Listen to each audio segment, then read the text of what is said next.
Hi everybody, welcome to Millgate Farms. It's a rainy day here at the farm, which is awesome by the way. We haven't had rain for weeks and hopefully our spring's gonna come back. Today we got a lot to get done on the farm and we're gonna start with milking. So come along, let me show you how we do that. Normally Emily does the milking and she is out of town. So I'm gonna be doing the milking today. And then of course we're gonna do all the chores too, but that's gonna come after milking. It is cloudy and what a blessing to have the rain. That's our cottage. If you ever come out to the farm and want to stay, that's where you get to stay. It is really cool. Always, always shut that door. Morning, Truman. No, I got Truman. I got Truman. Hey, Truman. This is Truman. He wasn't feeling too good the other day, so we brought him inside, and he's looking really good. I think tomorrow we'll put him back on pasture. Come here, Truman. All right, everybody, this is Truman. Come here, buddy. He is a sweetheart for sure. He loves to be rubbed. He likes hugs. He also likes grain. Right, Truman? You wanna get your grain? Well, you are like skin and bone. You're gonna stay in here a little while. I get some meat on your bum. All right, come on. Come on in here, silly goose head.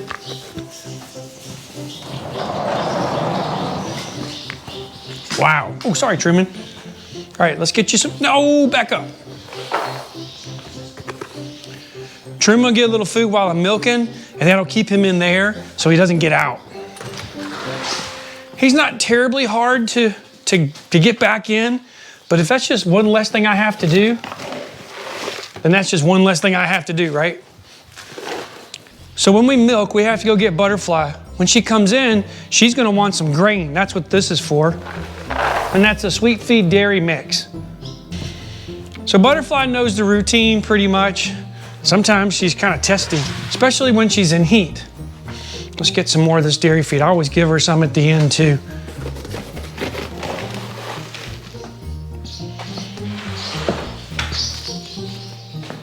Truman got boogers on me. In order to be ready, I want my milking can sitting near my bucket. The top is gonna sit in here because when we get the first bucket, we're gonna pour it into here. Second bucket's gonna go into here, and then we'll be done. This whole process is probably gonna take a little more than 30 minutes, and then we're gonna get maybe 1 to 2 gallons of milk out of her. When she comes in, we've gotta clean her udder, put some iodine on it, and then we gotta lube up our hands with this stuff. It's called Bag Balm. There we go, Bag Balm. So we'll get lubed up, get her strapped in. We don't always have to contain her or hold her with a lead, but sometimes we do, so that way she doesn't walk around a lot, and we can milk out a little faster and put her back on pasture too. So now I'm gonna go get her, and we're gonna bring her on in and we'll start the milking process. All right, Truman, I'll see you in a little bit.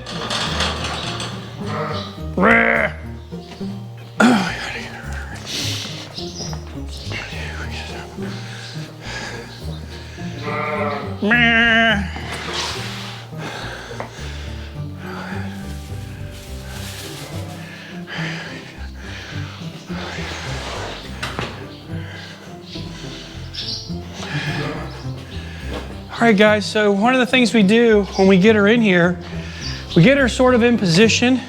Come on, sweetie, just scoot over. Come on. She knows where to go. And we gotta clean her udder. So we have some hot water in an old coffee cup, right? One of those travel mugs. And we clean her udder off with it. And you don't have to have super hot water. She probably likes hot water versus cold water. I know I would. And once we get that clean, we set our rag up there, we have some iodine. And what we're looking to do is to kill any bacteria that potentially could be on her teats. So we just do the tip. We just right at the tip. There we go. Okay, so that's done. All right, so she is where she needs to be. I gotta get my milking bucket ready, which is just an old Lowe's bucket. She's gonna consume this She's gonna consume all that until it's gone, and when it is, we're gonna strap her up. All right, sweetie, let me get the rest of it for you. Here. There you go. We feed a non-GMO dairy feed. Come here, sweetie. And a little bit of sweet food. We'll get you some more in a minute. Come on, sweetie. All right, here we go. Now, she's gonna stand there for me, I hope. Truman, stop banging over there. Oops, I gotta have two things. We gotta put the bag bomb on her hands or she's gonna be upset with me.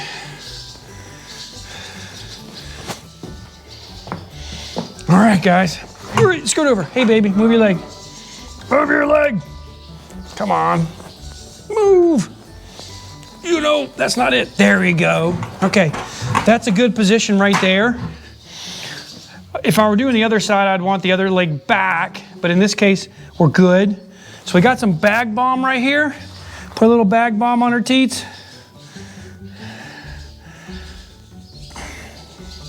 And we want to get the bag balm up on our hands in the area that we're going to be stripping her or milking.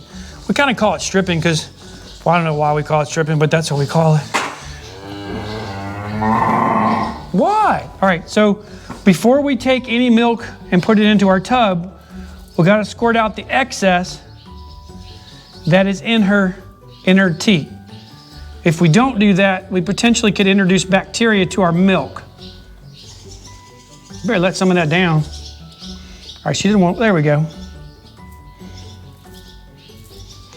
1 or 2 squirts is all you really need. It gets out. Now we're gonna start the milking process. I'll tell you what, you wanna make sure that you got your bucket handle up.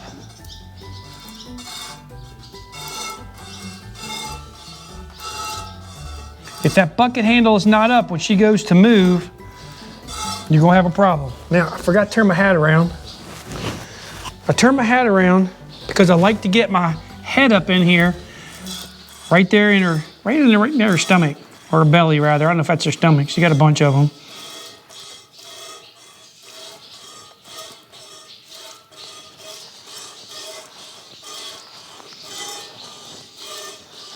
This process of milking her is probably gonna take me at least 30 minutes, maybe a little bit longer. I'm not all that fast at it. I could probably go a little faster if I wanted to, and honestly, I like to have a nice rhythm.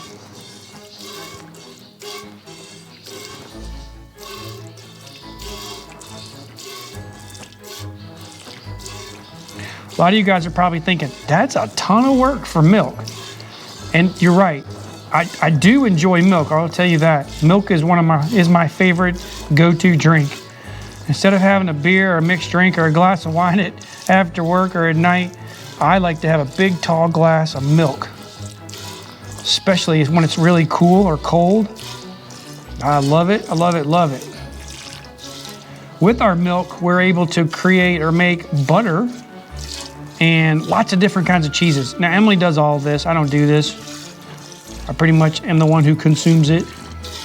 But since Emily's out of town, I get to milk. Today, Butterfly was on the other side of the pasture. So I had to go down and get her. And she knows what we gotta do, and she's been really good. Every now and again, she doesn't wanna go back on pasture. And I don't blame her. When she's inside the pasture that we have fenced, she doesn't have as much grass. But it won't be too long after I get this milk in the house that I'll go back down and let her out. And her and the other cows and the sheep will head up on the mountain and spend the day up there. And then they come back down at night. So one of the things I want to make sure of is that I'm looking at the bucket the whole time. I can milk and look the other direction, but you don't want to do that, or I don't want to do that, because if she goes to move, she could kick that bucket over in a second.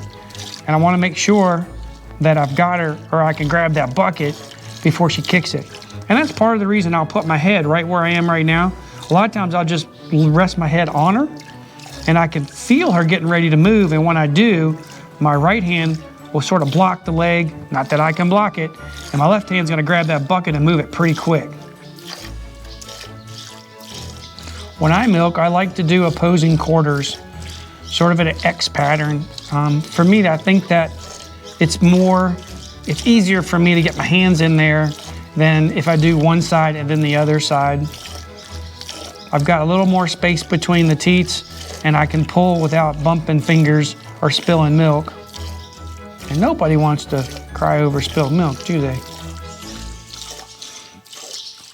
You can tell she's standing really well. She's not in heat. When she's in heat, she is moving all over the place. And until she's bred, that is usually, I don't know, about every 3 to 4 weeks she goes into heat. In our family, I don't know if it was last year, several years actually, we had been going through 6-7 gallons of milk a week. And Emily made the suggestion, why don't we get a milk cow? And I did not want to do it. I really didn't. Milk cows are a lot of work, as you can see. And this isn't terrible, but it is work. And now that we have Butterfly, and I have to say we were blessed to get her. We got her from a farm out in New York State. And I don't know, 10-hour drive up or 8-hour, probably 10 hours up there, 10 hours back. This was just the sweetest cow we could ever imagine. Starting off with a cow that's this sweet, I'm tainted, that's for sure. When I got her back to the farm, I could touch her anywhere and probably ride her. I mean, she was just that docile and sweet, just like a big puppy. And she wouldn't let me go anywhere around the farm without her being right there with me or close to me, let me say that. We kept her in a pasture, and she would just walk that fence line whenever I would come by and walk with me all the way down. We let her out sometimes up around the house, and it's kind of fun because it's like having a big dog. She'll come over, check you out, and then she goes back to grazing and hanging out. Very social animal, that's for sure. I didn't know a lot about milk cows, and I still don't know a lot about milk cows. Now that we have one, I'm getting to learn a lot more. They're definitely different than beef cows. Beef cattle like your Angus, they don't want to hang out with you. They want nothing to do with you. But this cow was socialized at an early age, and she is very, very friendly. I've got 1 or 2 of my beef cows that are friendly to the point where they'll come up to you and you can pet them. But for the most part, you're not getting near an Angus. They want nothing to do with you. And I think that's sort of just innate for the breed. Maybe we could possibly train them to come up to us, but they're really standoffish.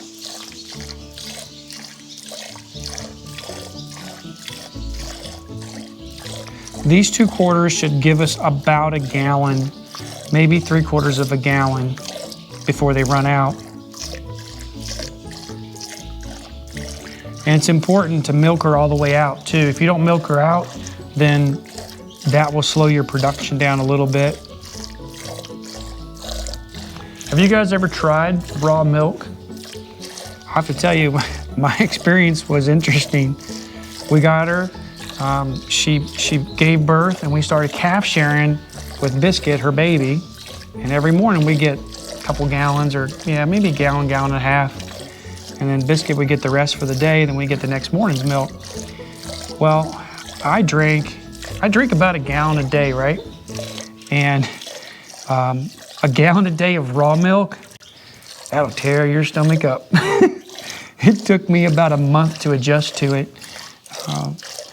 But raw milk, in my belief, is better for you in that you get a lot of the bacteria, you get a lot of the, I can't say hormones from the cow, I don't know what it is, but there's the bacteria in what would be in there, that the good stuff is not killed off of pasteurization. So your stomach and your gut has to get used to it. You know, going somewhere like coming to our farm and trying raw milk, you could try it, but if you drank a gallon like I did, your stomach's gonna be kind of twisty-turny. And mine was, boy, it was tore up. It was really tore up. And that was the beginning of maple season for us, which was in December. And, being up on the mountain with a tore up stomach was tough. And it was cold too. Okay, watch out. You gonna move? There you go, sweetie. All right, there's an example of her moving. And that wasn't a fast move. If she's in heat, they're usually quicker moves. Like she's getting ready to move again. There we go. So we got it out of the way. And since we're about halfway filled on the bucket, I hate to lose all this milk. Not all cows stand this nice, that's for sure. When we first started milking her, we thought we were gonna have to put a rope on her legs so she wouldn't move so much. I didn't want to do that. And eventually she started to stand a whole lot better and nicer for us.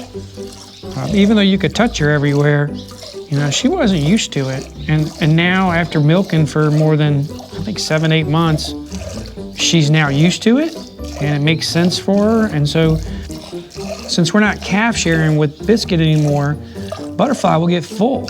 And she knows that twice a day that we'll come down and milk her. And I don't know that she looks forward to it, but I'm guessing since she's full and she probably feels a little bloated, it's a good relief for her. So she's been standing really well. Yep, she's almost done on the back, but her front teeth going still strong.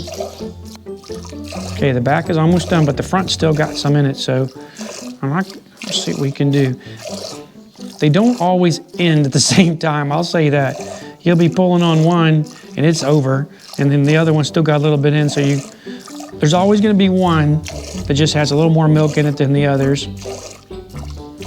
You can tell that back one's just about finished, but the front one's still giving us some milk. Okay, let's get that done. All right. Whoa, that would be tragic. Nope, not gonna touch that. Where's the other one? All right, sweetie, hold on. So we pull our top, just flip it upside down. We set it aside. And we've got this milk that's in here, and we're gonna filter it right in here. So we go right into there. That's not quite a gallon, I know that. Okay, put the top back on. Not too bad. So we're done with milking, and Truman is gonna clean up that bowl. It's time to get finished with all our chores and get on to the rest of the project work for today. I wanna say thank you guys for watching our videos. We hope you enjoy them. Hey, consider giving us a thumbs up. It means a lot to us. We'd love to hear from you in the comments. I really do, because when you guys leave comments, it helps me be a better farmer. So thanks again for watching our videos, guys. And until next time, here, Truman, can you say it? Here, Truman. Truman, come here. Come here, Truman. Oh, Truman stopped him with the butt rub. Come here, Truman. Truman, come here. Let's say bye to everybody. All right, guys, thanks a lot for watching. Until next time, God bless you. All right, Truman, I'll see you later. Oh, now you want to come over here. I'll see you later, Truman.